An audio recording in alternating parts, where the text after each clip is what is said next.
Hello, everyone, and welcome to a little run through of the West Red Lake gold mine story. I'm Gwen Preston. I'm the Vice President of Communications for the company. I definitely make forward-looking statements, so those are the disclaimers thereof.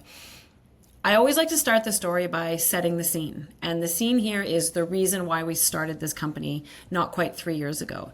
That reason is that when a gold bull market happens, the gold companies that outperform most markedly as a group are the ones that are putting new gold mines into production, whether that's their first or whether that's gold mines that are amplifying a production profile. So new and growing gold miners, they're the ones that outperform in gold bull markets. It's already happening in this gold bull market. So you can see from this slide that producers that are putting online organic growth, new producers or developers who are heading towards that status, they're already dramatically outperforming the GDX and the GDXJ, which are the indices of gold miners and junior gold miners. This is the context. We know that this is what happens in gold markets, and this is why we built West Red Lake Gold. We started it a couple years ago with this knowledge in mind, and therefore the drive to find an asset that we could put into production quickly so that we could give our investors exposure to exactly this kind of upside. Now, we're the red bar on this chart, and that's because we just entered the group. We just put our Madsen gold mine into production 2.5 months ago. We're just in the ramp up phase. We're not in full commercial production yet. We're ramping up our first gold mine. And we're in a moment in this gold market where there's hardly any companies that can make it onto this table, because gold equities have been in a dark market for a long time while tech stocks and a multitude of other things took investors' interest. And so most projects didn't make progress over almost the last decade, which means there's hardly any new gold mines coming into production in the next little while. West Red Lake is a rare new entry onto this list, and we just entered it, and still, we suggest, have the ability to catch up to the outperformers that are here. The mine that we acquired and just put into production is called the Madsen Mine. It's right in the middle of Canada, on the western edge of Ontario, in a region called Red Lake. We bought it in 2023. It has a history. It operated from the 30s through to the 70s as a nice high-grade gold mine. As part of a series of gold mines in Red Lake, this is a part of Canada that has been producing gold for 100 years from a whole bunch of very high-grade deposits. The mine then went quiet for a bunch of decades when the price of gold wasn't useful. The next part of the story that matters, a previous company called Pure Gold bought this mine, did a lot of very good work, developing a high-grade deposit in and around the old mine, permitting it, building it, putting it back into production. Unfortunately, they made some errors. They cut some corners, and their version of the Madsen Mine went bankrupt after just over a year of commercial operations. That opened the door for our opportunity. We bought the mine in June of 2023, and we spent 2 years doing all of the work that we, as a group of experienced mine builders and operators, understood was needed to be added to what had been done at the Madsen Mine to make this a successful story and unlock the value of this permitted, mostly built mine atop a high-grade deposit in the center of Canada. So we achieved that goal, restarting it in May of 2025. So just recently, we're now in the ramp up phase. We're adding more trucks. We're making sure that we can consistently pull the right amount of tonnage out of the ground. And our vision, once we get to commercial production, is to produce at Madsen what we said we were going to produce, demonstrate, if we can, a path to turn our Madsen mine into more, and then ideally also grow West Red Lake to a company that has more than one mine, because we want to give investors exposure to production growth during a gold bull market. That's a lot of intro. I'm going to keep the rest of this fairly tight.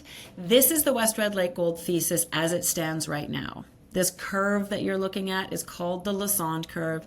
It captures how the value of a project, a mining project, changes as it goes through discovery and it creates value. People get excited. And then the grind of getting ready to build a mine actually erodes project value in a surprisingly significant way. And then usually once you make the decision, once you get a project to the point where you've actually demonstrated that it's time to build a mine, then the market starts ramping up the value of that asset again because the asset is getting closer to cash flow. The Madsen Mine, with its interesting history, has a slightly different version of this. We needed to demonstrate, we needed to give the market proof that our version of Madsen was going to work. And so we were only able to start giving that proof a few months ago. We gave the results of our test mining and bulk sample procedure, which demonstrated that our approach to Madsen really does enable us to mine this asset effectively. And now we're ramping up, which begs the question, okay, well, if the market is now perhaps on a path towards valuing this company as the operator of a new high-grade gold mine, well, what's that worth? I will say that that value argument always starts with the official mine plan that's out there in the market. The official mine plan that we have out in the market for the Madsen Mine is a really conservative look at how to mine this deposit. It still makes sense, and there's, I suggest, good chance for upside in West Red Lake based on that really conservative approach to mining the Madsen Mine. Usually the market values producers at something like 0.7 to 1 times their asset value. The Madsen Mine has an asset value, an NPV, of just shy of $500 million. Or they value them at 6 to 8 times annual free cash flow. Our annual free cash flow is projected to be just over $90 million, and our current market cap is $300 million. So that's the first step of the investment thesis. But, and I think you probably expected there to be a but, we are not mining Madsen based on the really conservative approach that official mine plan laid out. Instead, we're mining Madsen in general with bigger stopes, taking more of the material and a more efficient mine. That difference just stems from the fact that the official mine plan used a really low gold price. And using a really low gold price meant that it only focused on the really highest grade bits of the deposit, left the rest of it behind. The gold market that we're in today is not a very low gold price. And so even taking the middle of that ground means that we're engineering a mine that looks to be a much more efficient mine, that mines a lot more of the deposit, and therefore should likely have a higher asset value than that original mine plan. So this is the argument that we're making to the market. It's not the mine on the left, it's the mine on the right. To be clear, this is just one small part of the mine. It's an example, but the version on the left is what the conservative mine plan would have had us mine. The version on the right is what we're actually doing. So if we're trying to figure out what Madsen is worth, as the market decides to value West Red Lake as the operator of a successful new high-grade gold mine, you start with that base case conservative version.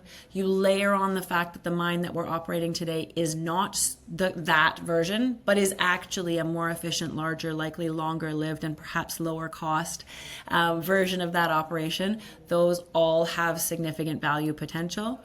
Then there's a few other opportunities that we have truly in hand. We have a deposit that's right beside Madsen that isn't yet in the mine plan. We will incorporate that. We have another project that's just 80 kilometers away by road where we just put out a preliminary mine plan. The idea there would be to develop an underground mine there and send the mineralization to another mill. That carries a nice chunk of value in and of itself. And then there's all kinds of potential to find additional gold on the Madsen property, right in and around the deposit, and at other targets on the property. There's been mining in Red Lake for 100 years for a reason. The gold in Red Lake can be very, very rich. The Red Lake mine just up the road has operated for 70 years, and a good chunk of those years have been very nice years because they find these pockets of very high-grade mineralization. We're finding one similar such pocket right now called in South Austin. It's returning incredible gold grades, and we certainly expect to continue finding those as we operate the Madsen Mine. So those are the considerations that we are conveying to the market as the market wraps its head around the fact that we have, in fact, unlocked the value of Madsen. And now we want to go out, demonstrate that, ramp this thing up into commercial production, achieve that re-rate for our investors, and then see if we can repeat that feat. potentially with another asset. Just to wrap up, this is our share structure, 343 million shares out. We do have a lot of warrants that also trade, a different angle into the story if you're interested. And we have phenomenal trading liquidity. If you want to be able to get in and out of a stock, we certainly offer that opportunity. And that, my friends, is the story of West Red Lake Gold Mines.